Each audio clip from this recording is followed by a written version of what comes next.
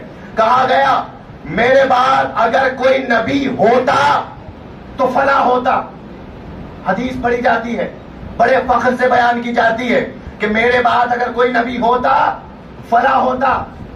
یہ ہے احتمال کی بات، شک کی بات، کیونکہ ہمیں تو یقین ہے کہ رسول کے بعد کوئی نبی ہوگا ہی نہیں، لہذا شک کی گنجائش ہے ہی نہیں۔ جہاں کسی اور کے لیے حدیث لائے وہاں یقین کی حدیث نہیں تھی، شک کی حدیث تھی، مگر علی کے بارے میں جب یقین کی حدیث آئی تو شک کی گنجائش نہیں رہی۔ یہ نہیں کہا کہ میرے بعد اگر کوئی مولا ہوگا تو علی ہوگا، ہاتھوں پہ بلند کیا، جس کا میں مولا اس کا علی مولا۔ جہاں شک کی بات ہو وہ صحابی کہلاتے ہیں، جہاں یقین کی بات آئے وہاں علی کہلاتے ہیں۔ علی کے لیے علی کے لیے بات ہے، یہاں شک کی بات نہیں ہے، یقین ہے۔ کب سے من کنتو مولا وہذا علی مولا، جس کا میں مولا اس کا علی مولا۔ کب؟ میرے جانے کے بعد نہیں، آج بھی جس کا میں مولا اس کا علی مولا، کل قیامت تک جس کا میں مولا اس کا علی مولا۔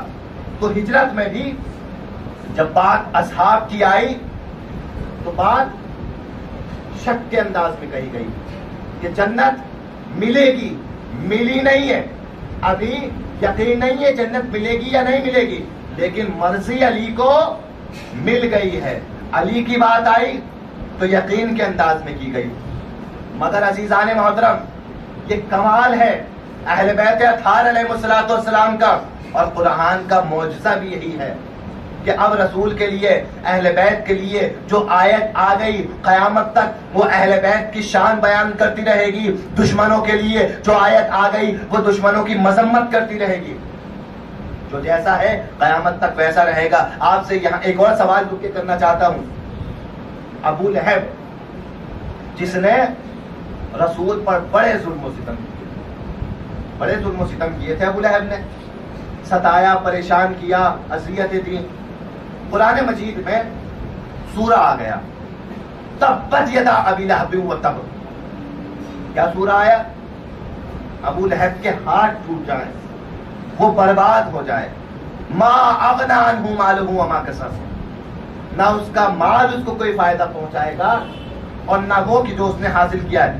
اس پر تو لعنتیں ہوئی، ساتھ ساتھ اس سورے میں اس کی بیوی پر بھی لعنتیں ہوئی، بیوی پر بھی لعنت ہوئی، اس کی بیوی کو بھی اللہ برباد کرے۔ یہ لعنتیں ہو رہی ہیں یا نہیں ہو رہی؟ ہو رہی ہیں۔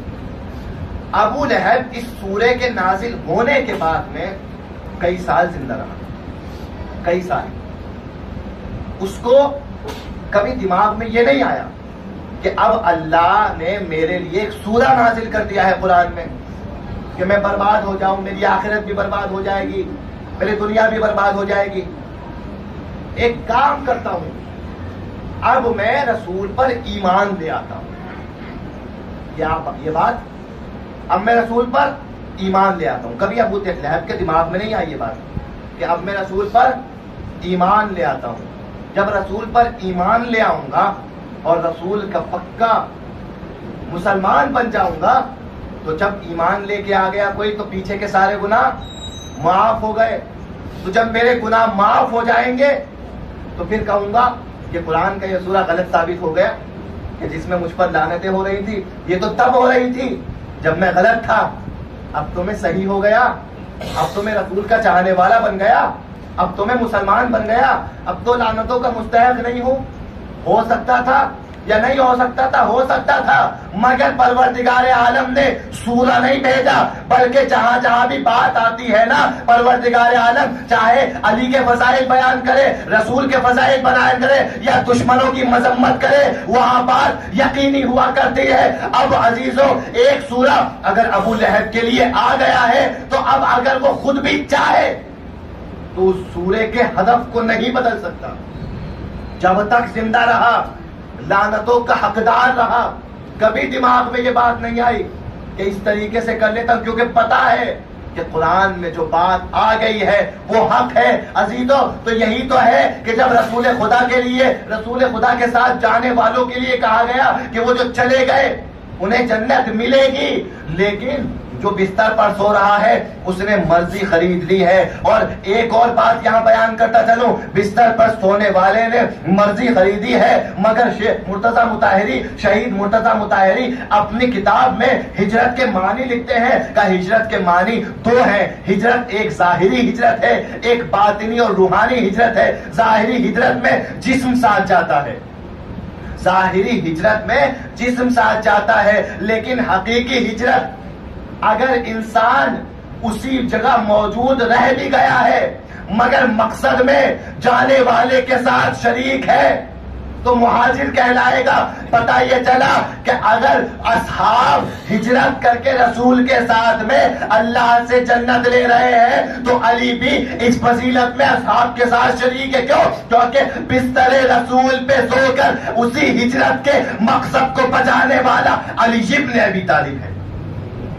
اسی کے مقصد کو بچا رہے ہیں علی. بستر پر سونے کے بعد چلے گئے اور علی مقصد ہجرت کو بچا کر لے گئے. یہی فضیلت تھی مولا علی کی کہ جو معاویہ کے دربار میں امام حسن نے بھی بیان کی. جب امام حسن نے دربار میں معاویہ کے اپنے بابا کے فضائل پڑھے ہیں تو ان فضائل میں شب ہجرت کا تذکرہ کیا کہ بتا اے امیر شام کہ جب رسول کے پاس مشکل کا وقت تھا تو کون تھا جس نے بستر پر سو کر رسول کی جان بچائی تھی؟ امام حسن ہیں، مگر دربار معاویہ میں اپنے بابا کے فضائل بیان کر رہے ہیں، شب ہجرت کو بیان کر رہے ہیں. اور امام حسن کی طرح امام حسن کا بیٹا ہے جس کا نام قاسم ہے. جس طریقے سے علی رسول کے ساتھ ہجرت کے مقصد میں شریک تھے اسی طریقے سے ایک ہجرت مدینے سے ہو رہی ہے کربلا کی طرف، اور حسن کا بیٹا قاسم امام حسین کے ساتھ میں اس ہجرت کے مقصد میں بھی شریک ہے. جناب قاسم بڑے شجاع، بڑے دلیر ہیں. 13 برس کا سن ہے کربلا میں، مگر 13 برس کے سن میں ارزق شامی جیسے اتنے بڑے بہادر اور اس کے 4 بیٹوں کو واصل جہنم کیا. امام حسن کے بیٹے نے 13 برس کے سن میں پہلے 4 بیٹے آئے ہیں اور پھر ارزق شامی آیا ہے. مگر کردار کیا ہے؟ اپنے چچا پہ جان دینے کے لیے قاسم بے چین ہے قاسم۔ روایت کہتی ہے کربلا میں شب عاشور شہادت کے لیے سب تڑپ رہے تھے۔ کون ایسا تھا کہ جس کو شہادت کی آرزو نہیں تھی؟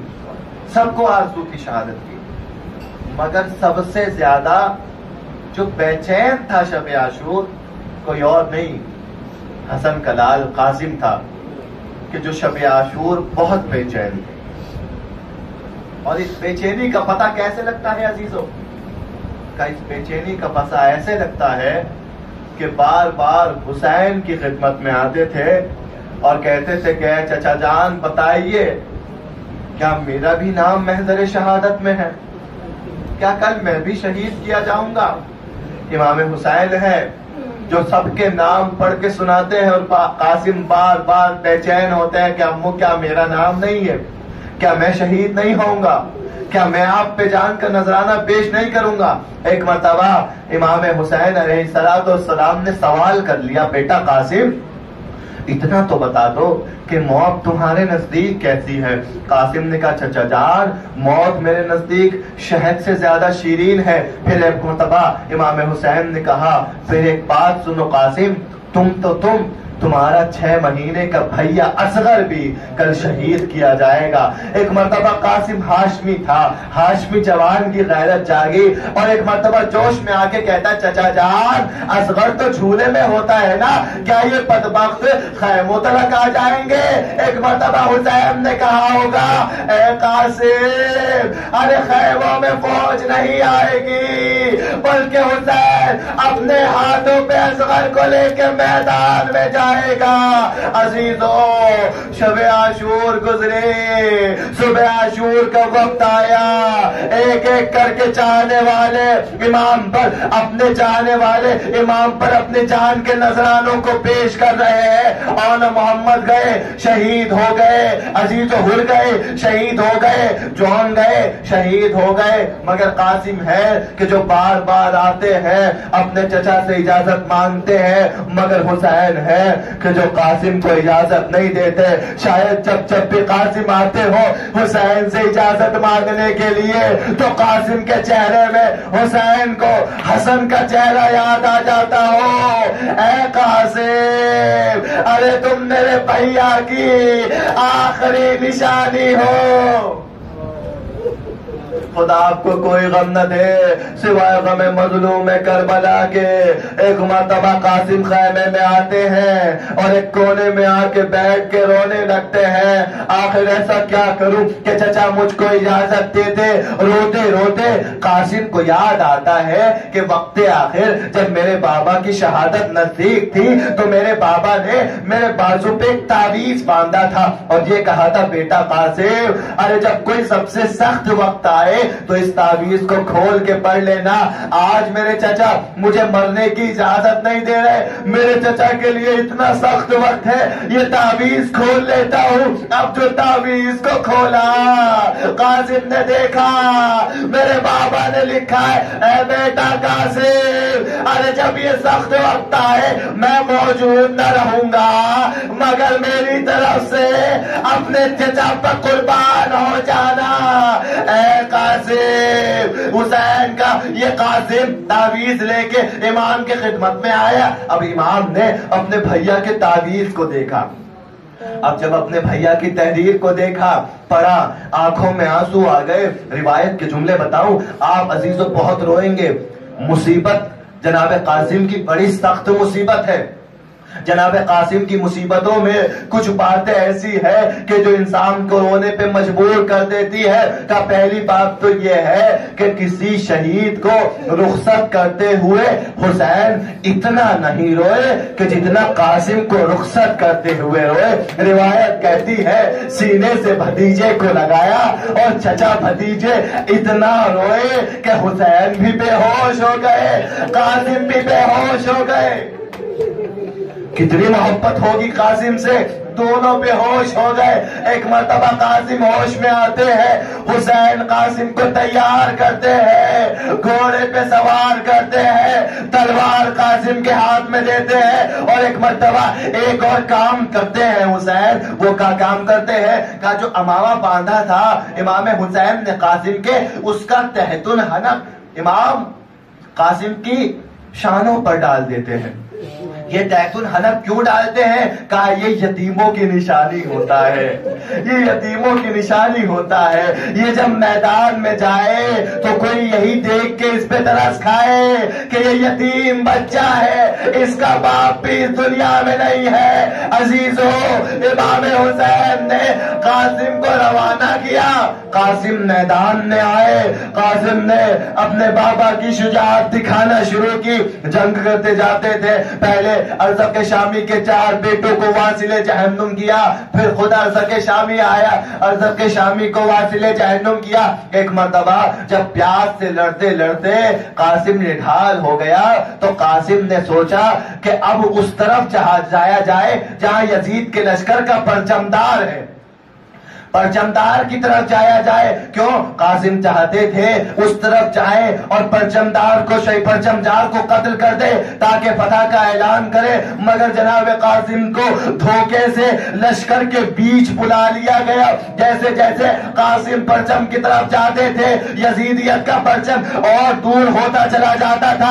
اب یزیدیت کے بالکل لشکر کے بیچ میں قاسم آ گئے. اب جو دیکھا قاسم لڑتے لڑتے لشکر کے بیچ میں ہے اور ہزاروں کا لشکر چاروں طرف سے قاسم کو گھیرے ہوئے ہے, نکلنے کا کوئی راستہ موجود نہیں ہے. ایک مرتبہ پسر صاحب نے اعلان کیا چاروں طرف سے حملہ کیا جائے, چاروں طرف سے حملہ کیا گیا. عزیزو, اسی درمیان نے کسی نے قاسم کی کمر کی طرف حملہ کیا. اب جو نیزے سے وار کیا, ارے قاسم کی کمر میں نیزہ لگا. اب گھوڑے پہ سمجھ آنا گیا, ایک طرف سر پہ بوجھ لگا, کمر پہ نیزہ لگا, ایک طرف کسی نے قاسم کے گھوڑے کے نیزہ مارا. اب جب گھوڑے کے نیزہ مارا تو قاسم کا گھوڑا قاسم کو اور دور لے گیا. اب گھوڑے سے زمین کی طرف آئے ہیں. مگر ایک مرتبہ روایت کہتی ہے کہ جب زمین کی طرف آئے ہیں تو قاسم کے زمین پر گرنے میں اور باقی شہداء کے زمین پر گرنے میں فرق ہے. 2 چیزیں بیان کرنا چاہتا ہوں. قاسم کے گھوڑے سے زمین پہ آنے کی مصیبت. علامہ اظہر حسن زیدی پڑھا کرتے تھے کہ جب بھی کوئی شہید زمین پہ گرتا تھا تو یا تو حسین کو مدد کے لیے پکارتا تھا یا حسین کو آخری سلام کرتا تھا. مگر قاسم کیونکہ کم سن تھے, 13 برس کا سن تھا نا, 13 برس کے سن میں جب سب سے پہلے کوئی مصیبت پڑتی ہے تو چچا یاد نہیں آتے. اتنے چھوٹے بچے کو جب مصیبت پڑتی ہے, کوئی زخم لگتا ہے تو سب سے پہلے کون یاد آتا ہے؟ تو ماں یاد آتی ہے. علامہ پڑھا کرتے تھے کہ قاسم جب گھوڑے سے گر رہے تھے تو چچا کو نہیں پکارا, بے ساختہ زبان سے نکلا اماں, اماں قاسم گر گیا. ادھر قاسم کی آواز فضا میں بلند ہوئی, حسین ذوالجناح پہ سوار بھتیجے کی طرف بڑھے. مگر لوگ سمجھے شاید حسین کا حملہ ہو گیا, مگر لوگوں نے بھگدڑ مچانا شروع کی. قاسم کا جنازہ زمین پہ تھا, ادھر کے گھوڑے ادھر, ادھر کے گھوڑے ادھر. اب جب قاسم کے پاس آئے حسین, ارے قاسم نہیں ملے, مگر قاسم کی جگہ لاش کے ٹکڑے. بڑی سخت مصیبت تھی. قاسم کا لاشا ٹکڑوں میں تقسیم. اے میرے بھتیجے, مدد کو آ نہ سکا. حسین جس کے جنازے پہ پہنچے اس کی مدد کی, مگر جب قاسم کے جنازے پہ پہنچے مدد کی کوئی امید باقی نہیں تھی. لاشا پامال ہو چکا تھا.